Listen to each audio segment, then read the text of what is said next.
Bom dia a todos. Cumprimento o professor Floriano pela brilhante palestra. Cumprimento e agradeço também a presença de todos vocês aqui, desejando um excelente evento e agradecendo não só ao Zé Carlos, como também a doutora Júlia, pelo convite para presidir essa mesa. Digo que fico muito honrado, principalmente por estar aqui ao lado dos meus queridos amigos Rodrigo Zambon e Flávio Amaral Garcia, nesse painel sobre direito administrativo, contratual e regulatório. Vou passar a palavra para o nosso procurador-geral, Dr. Rodrigo Zambon, que é procurador-geral do Estado do Rio de Janeiro, para que inicie com a sua palestra sobre o contrato administrativo nos 30 anos da Constituição.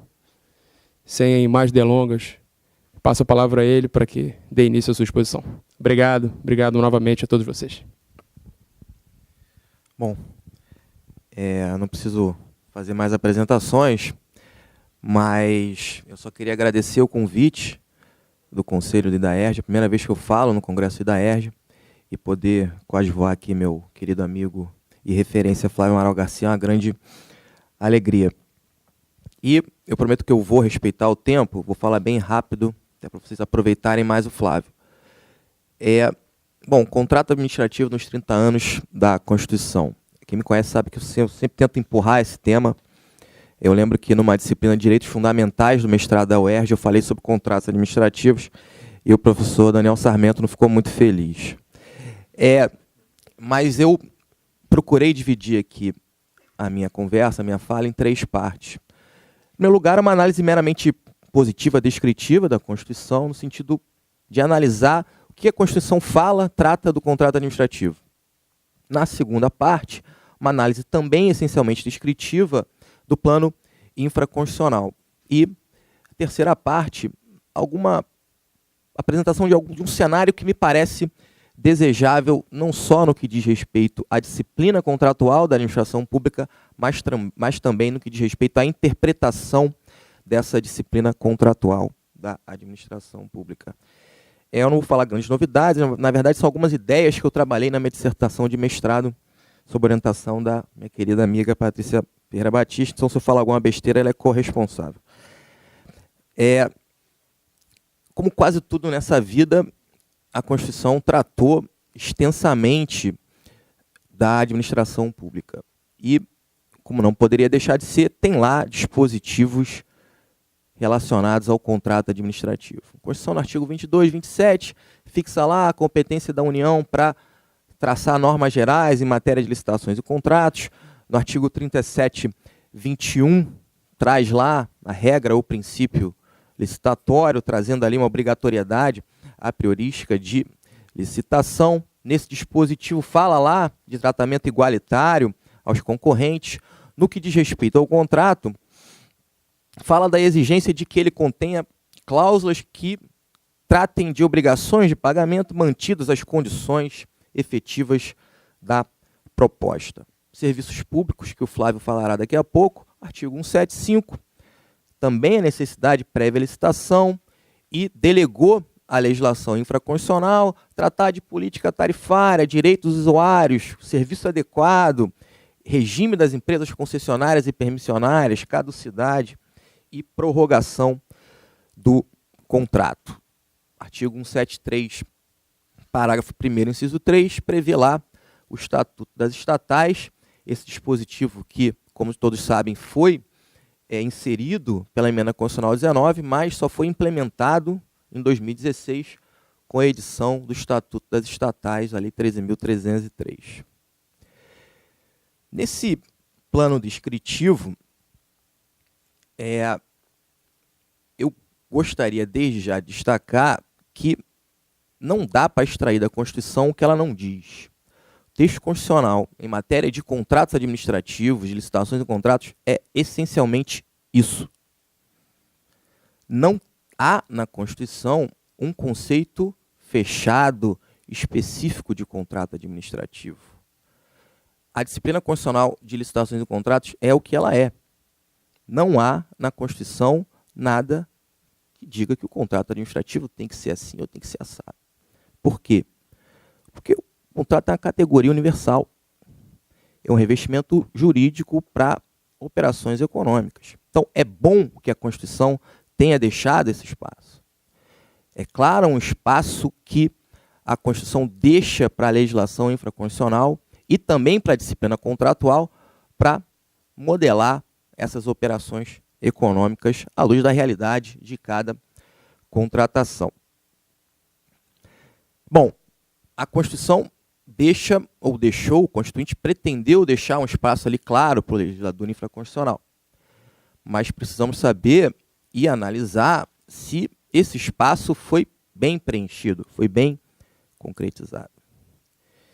E nós temos a Lei 8666 de 93, que, e aqui eu citaria o professor André Rosilho, que falou há pouco tempo aqui, foi editada para ser uma verdadeira espinha dorsal das contratações públicas brasileiras. É uma disciplina que supostamente seria uma disciplina exaustiva, intrinsecamente eficiente, e também citando aqui o professor Floriano, uma pretensão de se estabelecer um regime jurídico único. Ou seja, sempre essa maldição do regime jurídico único, que é contrária à própria realidade da administração pública, que é complexa e é fragmentária. Primeiro problema nessa análise descritiva da legislação infraconstitucional. A Lei 8666 também não é novidade para ninguém, vem sendo sucessivamente esvaziada por microsistemas em matéria de licitações e contratos. Temos aí o pregão, que engoliu a Lei 8666, mais recentemente o RDC, a Lei 13.303.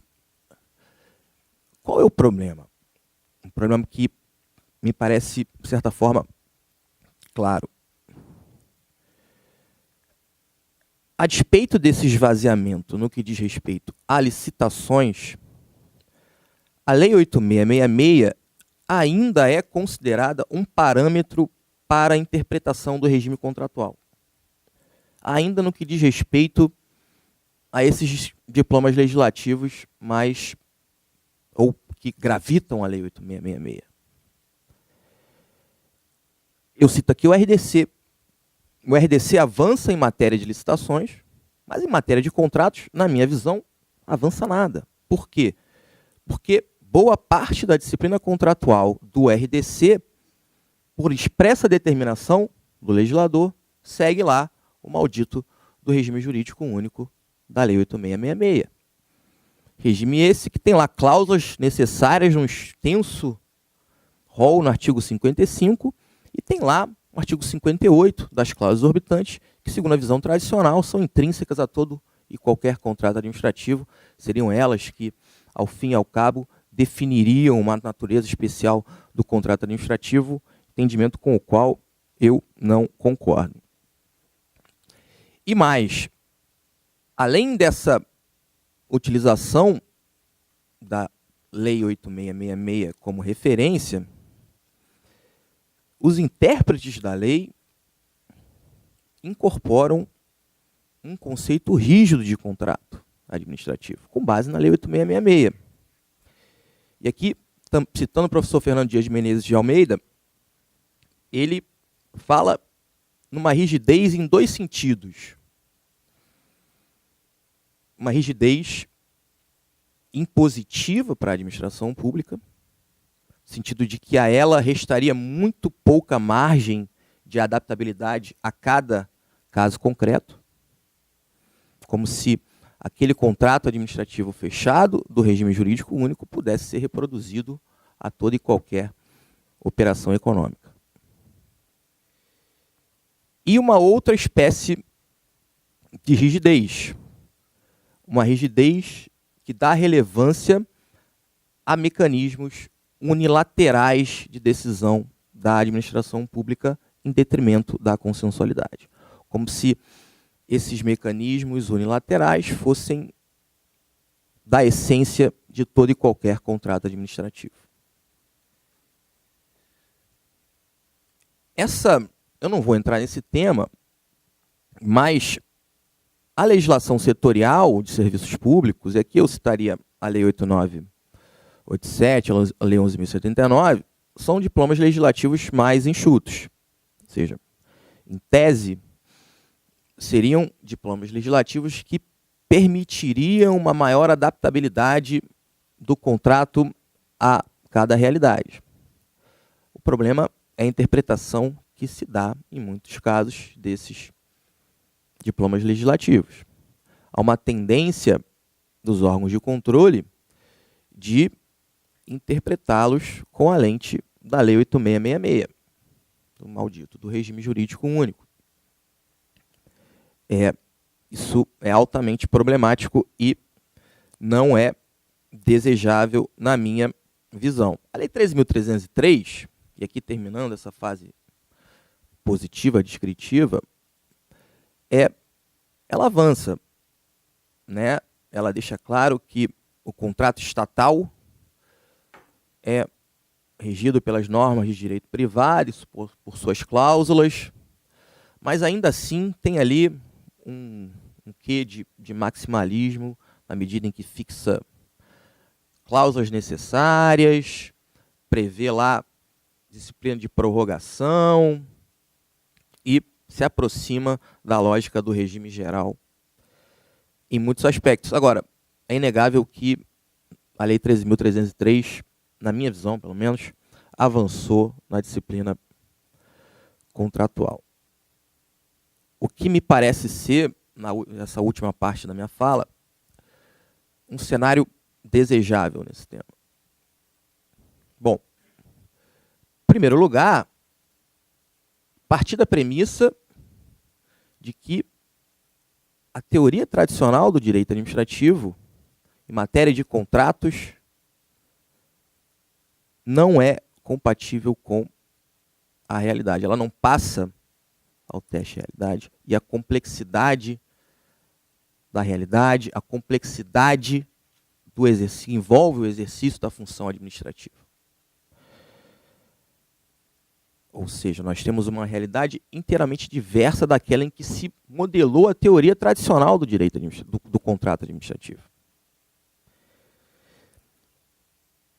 É preciso avançar, é preciso adotar uma postura antifundacionalista em matéria de estudo dos contratos administrativos. Precisamos romper com dogmas, romper com premissas teóricas que não mais servem à realidade. Isso é possível,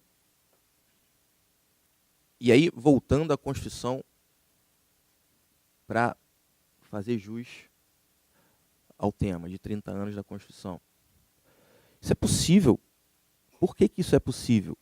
Porque, repito, a Constituição não fala quase nada em matéria de contratos. Ela fixa lá, vamos ser claros, ao lado da regra que exige a realização de chamada no ensino fundamental, a Constituição fala também que há competência legislativa da União para editar normas gerais, estabelece um princípio licitatório ou regra licitatória no artigo 37.21, 175 fala lá do contrato de concessão e delega ao legislador o tratamento de determinados temas, nada mais. Não há um conceito fechado de contrato. Há espaço para o legislador e há espaço para o intérprete. Por quê? E por que é necessário incorporar essa premissa de adaptabilidade do contrato administrativo à realidade? Porque, repito, o contrato nada mais é do que um revestimento jurídico para operações econômicas. E a teoria econômica traz ali alguns objetivos que o direito dos contratos, a interpretação dos direitos dos contratos deve incorporar. Basicamente 3. Gestão eficiente de riscos entre as partes, alinhamento de incentivos entre os pactuantes e redução de custos de transação. Isso, na minha visão, deve ser um norte não só para a disciplina dos contratos, e aí propostas de revisão, na minha visão, deveriam levar isso em conta, e também para a interpretação e para a modelagem de contratos à luz de cada realidade econômica. E também, em matéria de teoria econômica do contrato, é preciso valorizar o que alguns autores chamam de capacidade reflexiva da disciplina dos contratos. O que seria essa capacidade reflexiva da disciplina dos contratos? É partir da premissa de que é impossível se estabelecer uma disciplina legal, definitiva e completa de contratos. Isso, de certa forma, rompe com a premissa que inspirou a edição da nossa lei geral, de que ali eu teria um conceito fechado e uma disciplina exaustiva que pouco ou nada deixaria de espaço para avaliação em concreto do administrador público. E dentro dessa capacidade reflexiva da disciplina dos contratos, eu teria a valorização da autonomia contratual,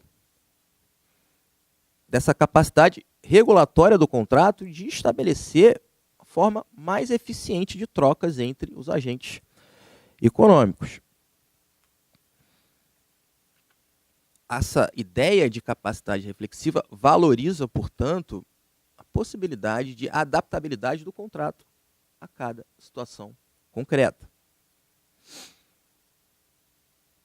Ou seja, na falta de um regime definitivo de contrato administrativo na Constituição, preciso buscar soluções que viabilizem a celebração de negócios jurídicos eficientes.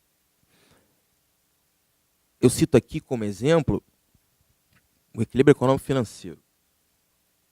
Durante muito tempo, estudo do equilíbrio econômico-financeiro de contratos. Durante muito tempo, se defendeu que a Lei 8666 tinha lá um regime fechado de equilíbrio econômico-financeiro. Repartição de riscos é coisa de PPP. Lá na Lei 8987, se valorizava aquela ideia do por sua conta e risco do concessionário. Só que o papel do contrato, de qualquer contrato, é tentar repartir riscos de forma eficiente entre os pactuantes.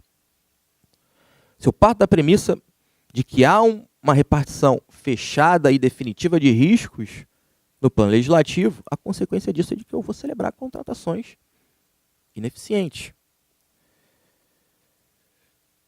É por isso que hoje, e aqui falando do meu amigo Alexandre Aragão, colega de procuradoria, necessidade de se incorporar um conceito dinâmico de equilíbrio econômico-financeiro do contrato. Reconhecer que repartir riscos é essencial em todo e qualquer ajuste.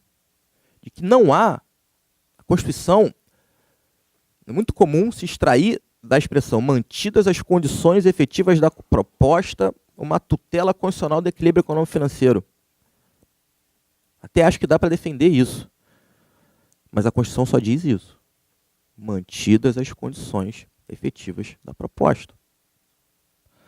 O que se vai disciplinar, o que se vai se reconhecer como equilíbrio econômico-financeiro, vai depender do que cada contrato, do que cada operação econômica traduzir de forma mais eficiente para os pactuantes. Ou seja, não dá para defender ou não dá para pretender reconhecer na nossa lei geral um regime definitivo, um regime único em matéria de contratos, porque isso é ineficiente. E há espaços para isso. Há espaço, a Constituição deixa espaço para isso. Deixa espaço para uma disciplina mais eficiente e há espaços interpretativos que permitam a celebração de contratos administrativos que efetivamente realizem aquilo que deles se espera. É preciso reconhecer uma dose de autonomia contratual para a administração pública. É preciso reconhecer que a realidade é muito mais dinâmica que o processo legislativo. É preciso reconhecer, como defende o Flávio, uma categoria de contratos administrativos atípicos, O legislador não vai conseguir esgotar tudo. Não é esse o papel da disciplina de contratos. Sejam eles contratos públicos, sejam eles contratos privados. E isso passa por valorizar experimentalismo em matéria de contratos administrativos. Abandonar aquela padronização excessiva, como se padrões pudessem ser acriticamente reproduzidos. É incorporar, como defendeu o professor Calzari aqui também, numa palestra, salvo engano, do próprio IDAERJ, a incorporação da inovação como um valor a ser tutelado, a ser perseguido pelo ordenamento jurídico e pelos seus intérpretes. A grande verdade é que o status quo em matéria de contratos administrativos é ruim. Continuar reproduzindo conceitos, modelos que não deram certo, no mínimo, não é inteligente. Isso passa, como eu disse, por um desapego a dogmas, por um desapego a premissas que acompanharam o nascimento do nosso regime jurídico único, e passa também, e talvez principalmente, por uma compreensão dos órgãos de controle, e aqui eu falo controle interno, Procuradoria, controle externo, Tribunal de Contas, Ministério Público e Judiciário, de que não se deve continuar com um apego cego a premissas legais, a premissas hermenêuticas que não produzem bons resultados. Era isso que eu tinha para falar. Muito obrigado. Aproveitem o Flávio.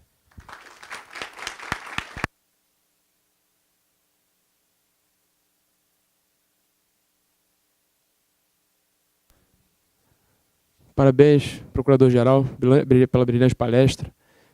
Vou passar a palavra agora ao professor Flávio Amaral Garcia, que vai falar sobre a evolução das concessões da regulação nos 30 anos da Constituição.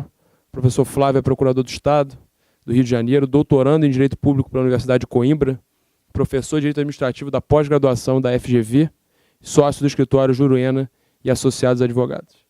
Sem mais delongas, professor Flávio, a palavra é sua. Bom dia a todos, bom dia, querido amigo Rafael Pepe, querido amigo Procurador-Geral do Estado, Rodrigo Zambão. Para mim é sempre uma enorme felicidade e emoção diferente falar num congresso do IDAERJ, né? Nosso Procurador-Geral já expôs aqui no início a vinculação afetiva que o Instituto tem com a Procuradoria, especialmente para mim, que fui um afortunado de ter sido estagiário do Marcos Juruena do Diogo de Figueiredo Moreira Neto aqui na Procuradoria-Geral do Estado e construí minha carreira, e se hoje estou aqui falando em direito administrativo, é porque, né, tive essa sorte de ter essas duas pessoas queridas na minha vida, que muito mais na minha vida, transformaram a vida de muita gente, né? Marcos e Diogo tinham essa característica transformadora da vida de pessoas. Enfim, é impressionante conviver com alguém, com pessoas que comentam como isso foi impactante na vida delas. E uma das transformações que o Marcos e o Diogo sempre pretenderam implementar foi a transformação pelo conhecimento. E o IDAERJ nada mais é, eu vejo aqui vários professores e amigos queridos que participaram do IDAERJ desde o início, não vou ficar fazendo referência a cada um deles, mas, enfim, na verdade, o IDAERJ vem sendo um grupo que há algum tempo vem pensando de forma aberta, de forma dialógica, o direito administrativo brasileiro.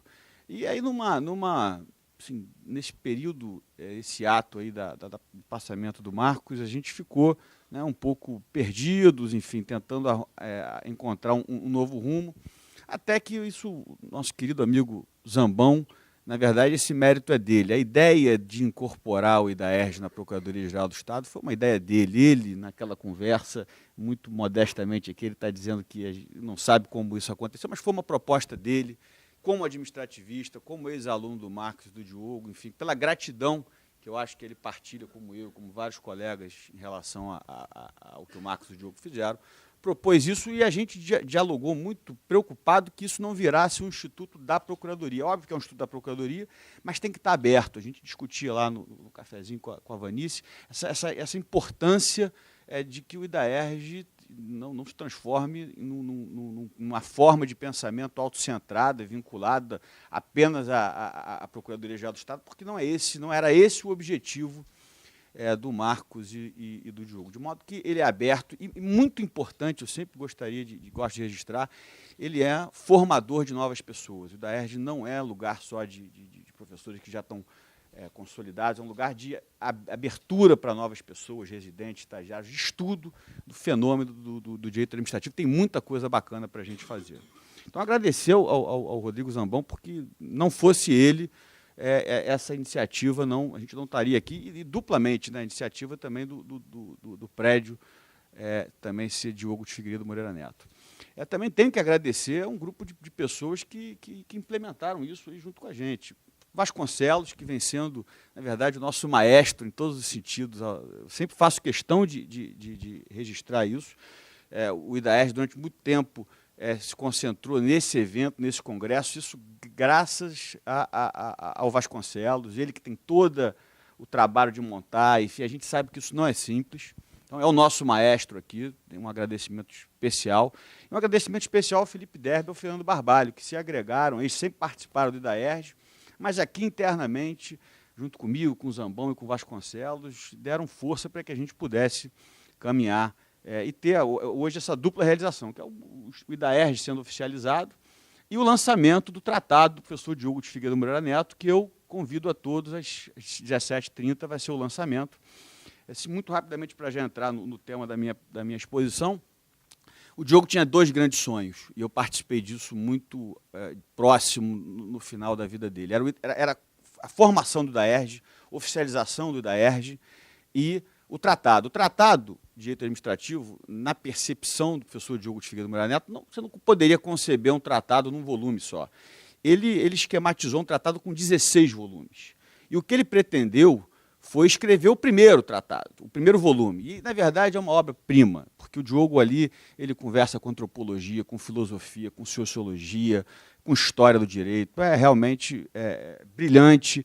E quem como eu, Aline, Eliana, convivemos proximamente a ele no final, viu o esforço do Diogo para terminar esse tratado. Eu tive, na verdade, o professor Gessé, só um trabalho de fazer umas retificações formais. A gente percebe que faltou uns 10, 15% que ele queria ainda ter finalizado, mas, enfim, a gente achou melhor deixar a obra inteiramente intacta, como o professor Diogo pensava. E, na verdade, o que ele fez com todos nós é nos chamar um desafio. Vamos escrever os outros 15 volumes de um tratado, as linhas mestras ele já deixou. E o grande objetivo dele era vincular isto ao IDAERJ, que o IDAERJ pudesse, por meio dos seus membros, enfim, que a gente pudesse se organizar para se desincumbir dessa tarefa, que não é simples, São 15 volumes aí por fazer. Mas as linhas gerais estão aí. Então é uma dupla felicidade hoje estar nesse evento, ainda com o lançamento do livro do Diogo. Bom, parabenizar, antes de começar, efetivamente, a palestra, a exposição, tanto do meu querido amigo Zambão, como do professor Floriano de Azevedo Marques Neto. Floriano, é sempre uma alegria muito grande tê-lo aqui. Isso é uma referência para todos nós, para mim em especial também. Aprendi demais o tema que eu estou pensando, enfim, depois, como te disse aqui, quero trocar algumas ideias para absorver mais aí essa tua perspectiva. Esse tema da evolução das concessões e da regulação foi um tema que recentemente eu tratei até num evento com a Patrícia Batista, com o Alexandre Aragão, lá na UERJ. É um tema muito próprio, Eu, enfim, me formei em 92, e o direito administrativo que eu conheci na Faculdade Nacional de Direito, no UFRJ, completamente diferente do direito administrativo de hoje. Várias mudanças. Talvez uma das mais importantes, a própria constitucionalização do direito administrativo, o deslocamento do direito administrativo menos focado no Estado e muito mais no cidadão, a crise do princípio da legalidade, a mudança da perspectiva do que é interesse público. Isso talvez tenha sido das maiores modificações. Eu estudei como interesse público aquela supremacia absoluta, isso vem sendo revisitado na supremacia e na disponibilidade. A expansão da consensualidade, também uma outra tendência do que vem acontecendo. De modo que a gente tem alguns autores falam em mudança de paradigma, na verdade, muito em função da constitucionalização do direito administrativo, que não é um fenômeno brasileiro. Aconteceu na Itália, na Alemanha, Portugal, Espanha, vários países constitucionalizaram parte relevante do direito administrativo. Um ponto que eu queria, assim, de início, abordar é que a incidência da constitucionalização do direito administrativo foi diferente. E fez muito bem as concessões e a regulação. Se a gente perceber, o Rodrigo já mencionava isso antes, a Constituição Federal brasileira trata de servidor público, trata de licitações e contratos, no artigo 21, diversas competências em matéria de serviço público, fala de improbidade no parágrafo 4º do 37, responsabilidade civil do Estado, intervenção do Estado na ordem econômica. Mas vejam, eu queria fazer aqui um paralelo em matéria de servidor público e previdência e regime de concessões e regulação. Veja como a Constituição Federal foi analítica e descritiva do regime de servidores e regime de previdência. Em matéria de concessão, ela foi aberta, ela permitiu, a meu ver, corretamente, que a gente pudesse evoluir. Hoje, o professor Floriano mencionava, uma das grandes pautas de reforma brasileira é a reforma da Previdência, a mudança no regime de servidor público. Eu acredito até que isso tenha decorrido, evidentemente, de muita pressão corporativista na época, mas o fato é que a Constituição Federal cristalizou um regime de previdência e de servidor público que não fez em matéria de concessão de serviço público. E dou dois exemplos para ficar, assim, a gente poderia dar vários. A Constituição foi mais aberta. Matéria de petróleo. Você tinha, na época, o contrato de concessão de petróleo, da atividade petrolífera, de exploração e produção, em que o risco evidentemente, é do particular, pode ter um enorme lucro, como pode ter um enorme prejuízo, esse lucro é dele, e o Estado se beneficia das participações governamentais, né? Royalties, bônus de assinatura. Quando surgiu o pré-sal, houve ali um debate intenso se, na verdade, a gente poderia ter um outro modelo de contrato, ou se a Constituição Federal havia precificado o modelo de contrato de concessão como a única forma possível. O regime de partilha parte de um risco exploratório muito menor e no qual o Estado partilha o lucro com a empresa que está explorando. Portanto, vejam, na mesma Constituição a gente conseguiu construir, né, tanto o regime de concessão e o regime de partilha, que tem, não resta dúvida, uma maior ou menor intensidade de carga ideológica. Como tem, por exemplo, a questão da concessão de rodovias. Se você imaginar que podemos modelar uma concessão de rodovia por menor tarifa ou por maior outorga, essa foi uma discussão também que se teve em vários setores, em vários estados.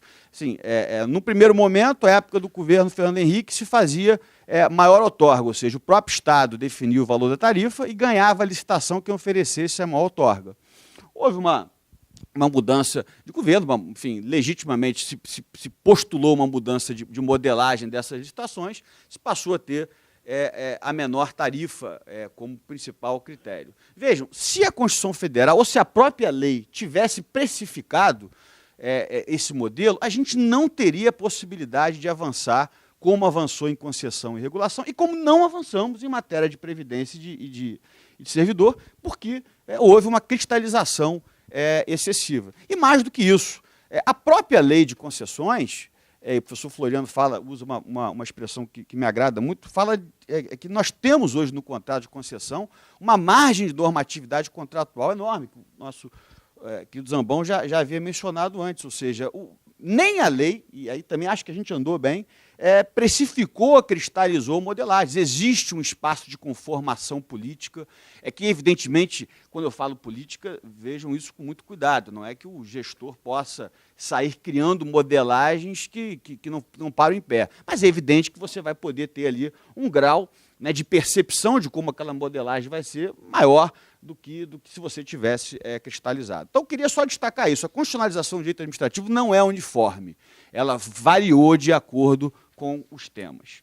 Eu vou tentar lembrar aqui a vocês que, na verdade, a própria Constituição Federal foi muito modificada ao longo desse período, especialmente em matéria de serviços públicos. Se fala normalmente que isso aconteceu num momento muito parecido, até antes, na Europa, em que houve por uma questão que a gente ainda continua vivendo do Estado brasileiro estar excessivamente pesado, uma necessidade de delegação para a iniciativa privada, de maior regulação, o Estado brasileiro, por imperativo fiscal, teve que delegar serviços públicos. E isso demandou reformas na Constituição. A primeira delas de 95, com a emenda de concessão de gás canalizado, de 95 também concessão do setor de telecom, em 95 a emenda constitucional número 9 falando de atividade de petróleo. Então essa foi a primeira geração. Depois tivemos uma segunda geração de mudanças envolvendo a criação da Anvisa, da ANS, Ancine, e na terceira geração, liberação do setor de infraestrutura no campo da NTT, ANTAC e ANAC. Bom, isso mostra, à época, que havia uma percepção correta de que se o Estado brasileiro delegasse a execução de determinados serviços públicos, era necessário reforçar a regulação. Né? E eu me lembro que a gente discutia muito isso, as ideias centrais da regulação, da independência técnica, autonomia financeira, especialização dos reguladores, ponderação neutra dos interesses, isso era uma certa unanimidade.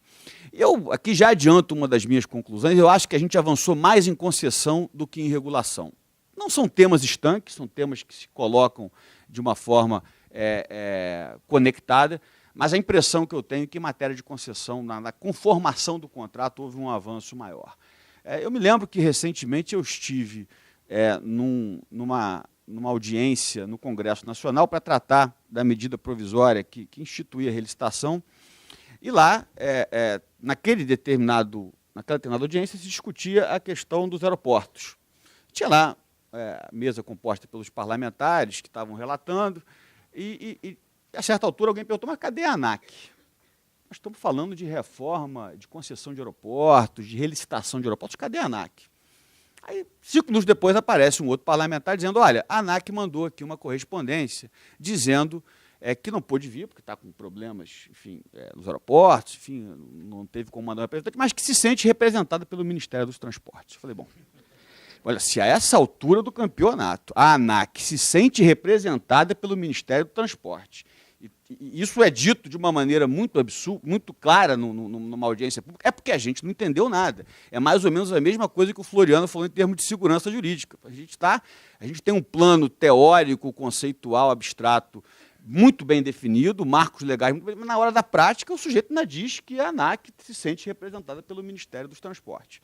Regulação é sinônimo de segurança jurídica, de estabilidade. Regulação é compreensão de que isto é um sistema. O regulador não está lá para defender o poder concedente, o concessionário, muito menos o usuário. O regulador é contra-majoritário e tem que perceber que o que lhe garante, o objetivo do regulador é assegurar a visão sistêmica, né, daquele mercado que ele tá regulando. Mas ainda isso não é muito simples de ser compreendido no Brasil. Haja vista, eu me lembro que aqui também na Procuradoria eu tive a oportunidade de falar desse assunto com uma querida colega lá de Coimbra, que veio falar da regulação na Europa, a Natália, e eu vim falar depois de regulação no Brasil. Ela explicando o que estava acontecendo na União Europeia, enfim, os avanços, e eu ia começar a minha apresentação dizendo que, na verdade, na minha perspectiva, a gente teve um retrocesso regulatório nos últimos anos. E eu comecei brincando, dizendo o seguinte, olha, vocês acabaram de assistir Real Madrid e Barcelona, vamos passar para Madureira e Olaria. Tinha uma reguladora na plateia que ficou muito ofendida com isso, porque, na verdade, agora a gente tem uma que a Aline tem certeza que não vai ficar ofendida com essa brincadeira, porque, na verdade, era para a gente estar discutindo outras coisas em matéria de regulação, mas a gente ainda discute, eu anotei aqui, pelo menos 6 retrocessos, que coisas que a gente já dizia 10, 15 anos atrás, mas que, na prática, não se coloca. Por exemplo, déficit no escrutínio público do regulador. Ora, a nomeação de um dirigente de agência reguladora tem que passar pelo crivo do Congresso, tem que passar por um crivo sério. Você não pode cogitar de uma sabatina que seja pro forma.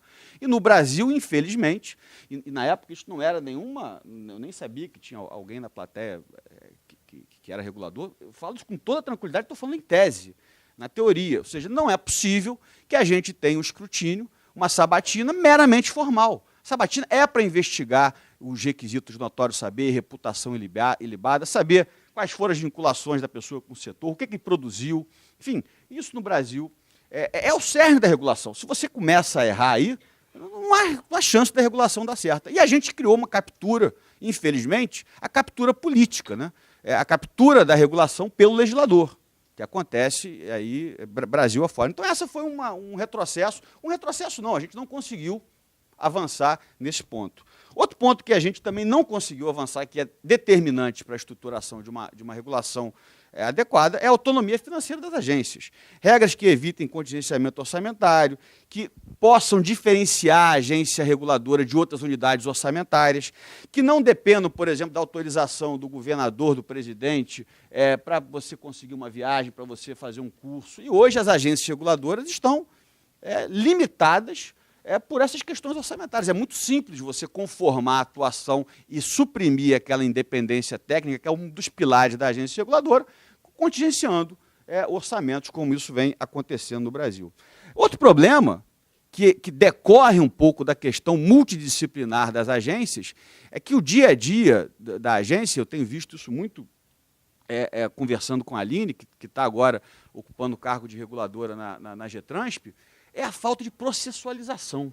Quer dizer, nós não incorporamos ainda na atividade administrativa brasileira o processo administrativo como meio dialógico de resolução de problemas. Quer dizer, na agência, a forma como o processo administrativo ocorre ainda é uma forma muito desconectada daquilo que a gente conhece da Lei de Processo Administrativo Federal. A questão dialógica, por exemplo, de se ouvir sempre o operador econômico, isso é fundamental, gente. Ouvir a sociedade. Isso não é um benefício que se faz ao regulado. Isso faz parte da compreensão de que a norma reguladora ela tem que ser necessariamente dialógica para ser legítima e conseguir atingir os seus interesses.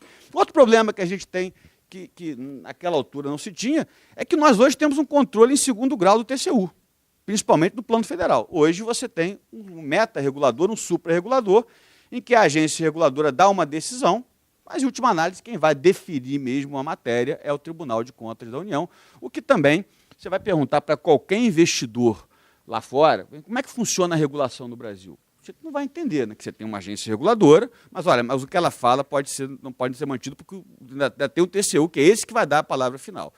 E aí, o que está acontecendo na prática, o Rodrigo Mascarenhas é um que tem escrito muito bem sobre esse tema, é a questão do sujeito ficar receoso do seu CPF. Né? Então, na dúvida, né, vamos seguir lá o que o TCU diz. Então, isso é um problema. Como é um problema, o último problema que eu vou arrolar aqui em matéria de retrocesso regulatório, é o que eu chamo de sabotagem regulatória, que decorre um pouco da fragmentação institucional. Você tem uma agência reguladora para cuidar de portos, para cuidar de aeroportos. Vem lá um decreto da Secretaria de Aviação Civil, um decreto da Secretaria Nacional de Portos, que modifica completamente a conformação regulatória por decreto, resolvido ali no gabinete por meio de 3 ou 4 pessoas, né? E isso interfere profundamente. Isso é uma sabotagem regulatória. Você por meio do Executivo, está interferindo no mercado sem a observância daquela relação dialógica que é própria da formação de qualquer norma reguladora. E ainda a demagogia regulatória. O que eu chamo de demagogia regulatória? É a não percepção pelos reguladores de que são contramajoritários, sim. Não dá para falar em tarifa zero. Não dá para falar em tarifa zero, porque isso não fica de pé. Isso qualquer estudante do 6º ano de direito administrativo vai saber que você precisa de financiamento, né, por meio de tarifa de usuário. Então, muitas vezes, o regulador terá, sim, que ser contra-majoritário, votar contra, muitas vezes, o interesse do usuário, porque, na verdade, ele está preservando o sistema. Regulação significa preservar o sistema. Então, assim, eu acho que era para essa altura do campeonato, depois de 30 anos, a gente está discutindo outras coisas em regulação, mas eu acho importante, relevante ainda apontar que alguns problemas que há 15, 20 anos a gente imaginava que era o início de uma caminhada em que haveria uma mudança, a gente ainda tem que voltar a esses pontos, infelizmente. Agora, em matéria de concessão do contrato, e repito que a minha percepção individual é de que o contrato de concessão, embora, repito, sejam temas interdependentes, mas avançou mais do que o ambiente regulatório, eu acho que a gente avançou bastante. Eu separei aqui, basicamente, 2 ondas. Eu poderia falar em 3, 4 ondas de contratos concessionais, mas vamos falar em 2 ondas para ficar mais claro e até pelo tempo de exposição. A primeira onda dos contratos concessionais.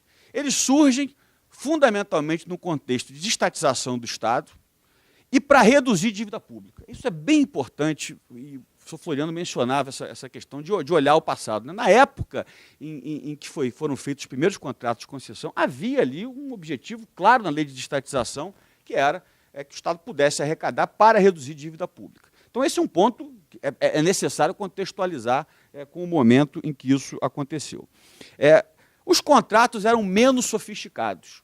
E dou o exemplo aqui dos nossos contratos aqui do Estado do Rio de Janeiro. Quer dizer, eram contratos, como o Zambon mencionou, ainda, em alguma medida, apegados a algum grau de padronização, contratos que não partilhavam riscos. E também não dá, para essa altura, a gente olhar para o passado e falar, olha, o pessoal aqui não modelou riscos, o pessoal aqui não... Porque na época não se discutia. Então também é preciso olhar o passado, lembrando que naquela altura, em 95, não era comum tratar de partilha de riscos em contrato de concessão. Os primeiros autores que eu me lembro que trataram desse assunto, Marcos Pérez e Aline, que trataram disso nas suas dissertações, enfim, provocando essa discussão de que a concessão também comporta partilha de riscos, assim como o contrato 8666, enfim. Mas naquela altura isso não era uma coisa que se discutia muito. Havia uma percepção de que o contrato de concessão ele era definido a partir de obrigação de meios. As concessões de rodovia elas ilustram muito bem isso. Você tinha o PER, Programa de Exploração Rodoviária Federal, em que a União definia o projeto básico, definia as obras que deveriam ser feitas na rodovia. Quer dizer, a própria União, numa percepção ainda muito parecida de 8666. O projeto básico é nosso, a gente faz, você, particular, vai executar a obra do jeito que eu, Estado, estabeleci. Então, eram obrigações de meio.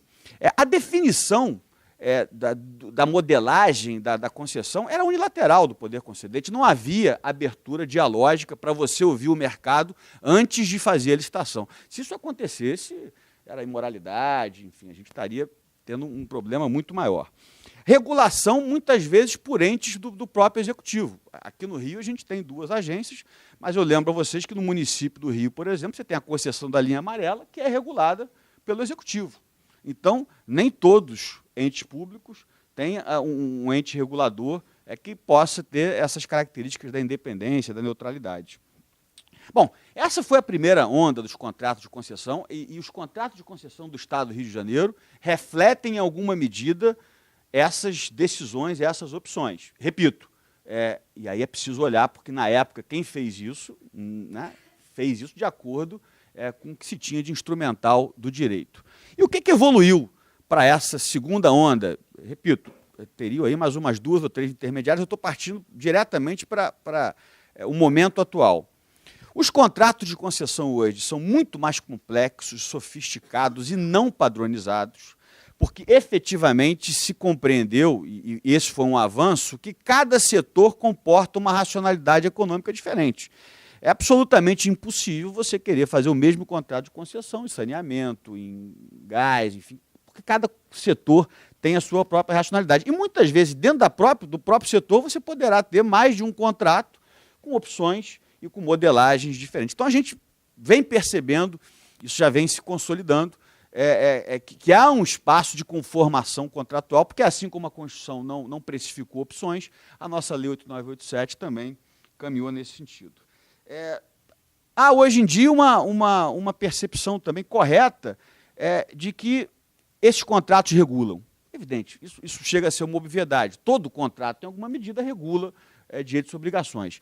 Mas é mais do que isso. É perceber que existe uma carga de regulação evidente no momento que se faz a licitação e no momento que se modela o contrato. Ali, o professor Egon Bockmann tem tratado desse tema com muita propriedade, e essa, na verdade, é uma expressão já recorrente no direito comparado, a gente vem governando por contratos. Contrato de PPP, contrato de concessão de 25, 30 anos, refletem, sobretudo, políticas públicas que você toma uma decisão e que vão refletir em outras gerações, né? Então, esses contratos têm uma carga regulatória e comportam decisões políticas que vão ultrapassar em muito o mandato daquele gestor, daquele agente político de ocasião.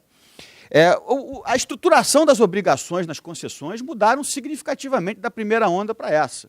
Enquanto antes, eu dizia, o Estado ele mesmo prefixava as obrigações, hoje a lógica das concessões tem sido vincular isso à demanda. Dou um exemplo em matéria de aeroportos e de rodovias.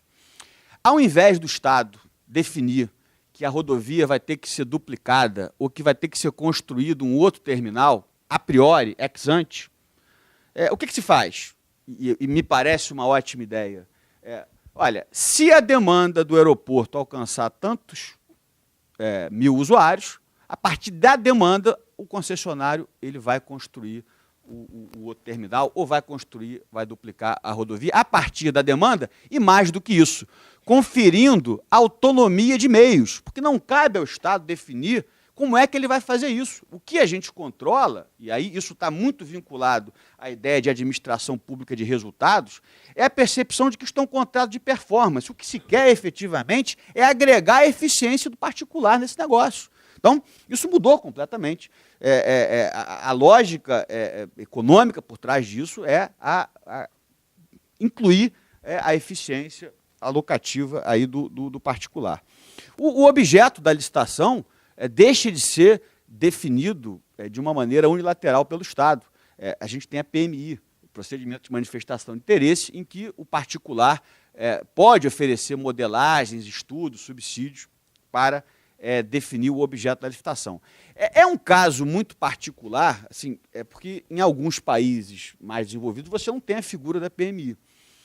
E aqui a gente discute muito se a PMI ela acaba gerando um problema concorrencial, porque, em regra, quem ganha a PMI tem uma enorme chance de ganhar a licitação, porque já conhece os custos de transação. Mas no Brasil, como a gente tem um déficit no setor público, ainda vem se mostrando um instrumento relevante nesse momento de modelagem das licitações. Mas menos do que dizer se é boa ou ruim a PMI, é mostrar como isso, há 20 anos atrás, seria considerado impossível, impensável, à luz especialmente do princípio da moralidade. Como é que o particular vai propor uma modelagem, eu aceito aquela modelagem e o particular ainda vai participar da licitação? Enfim, então houve uma evolução nesta percepção de uma construção dialógica.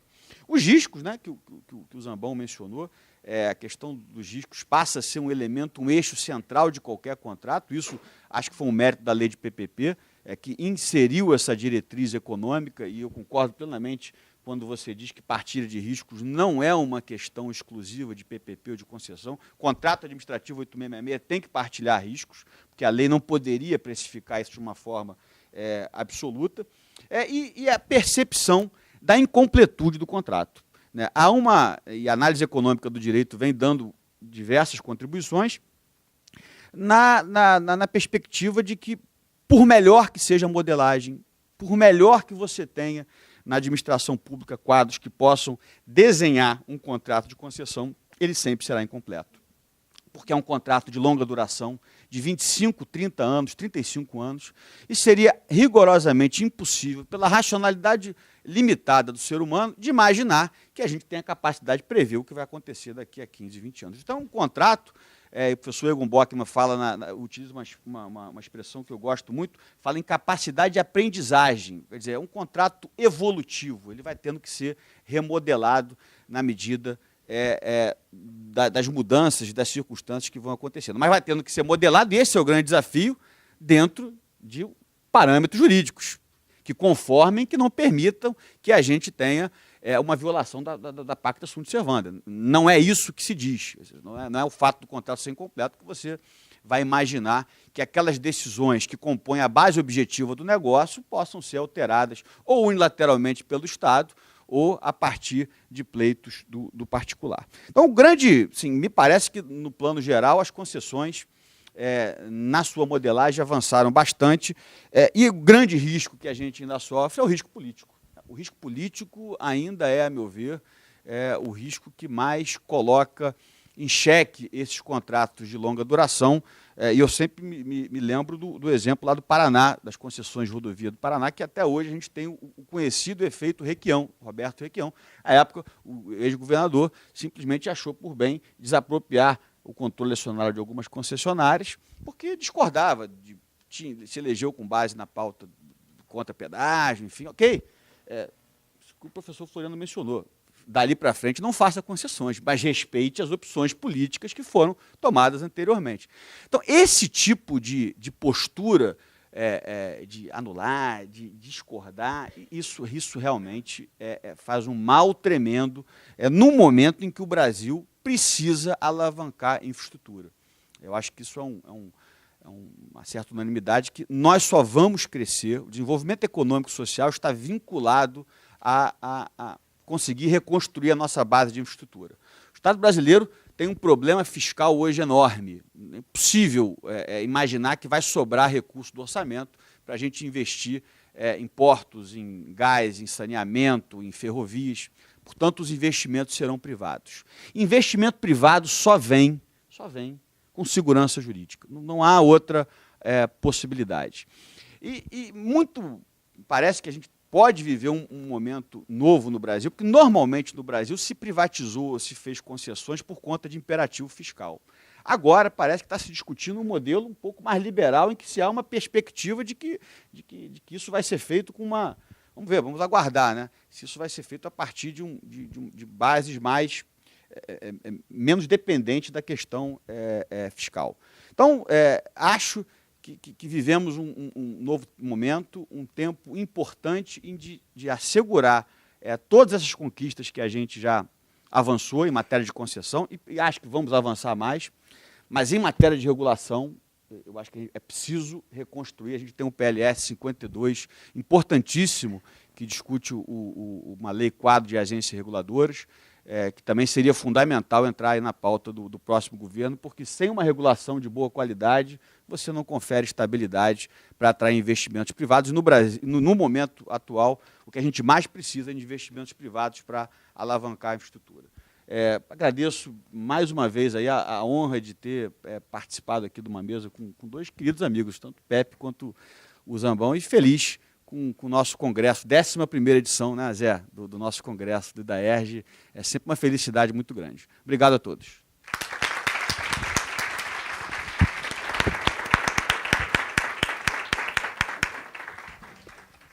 Declaro encerrado esse painel. Agradeço a todos pela presença.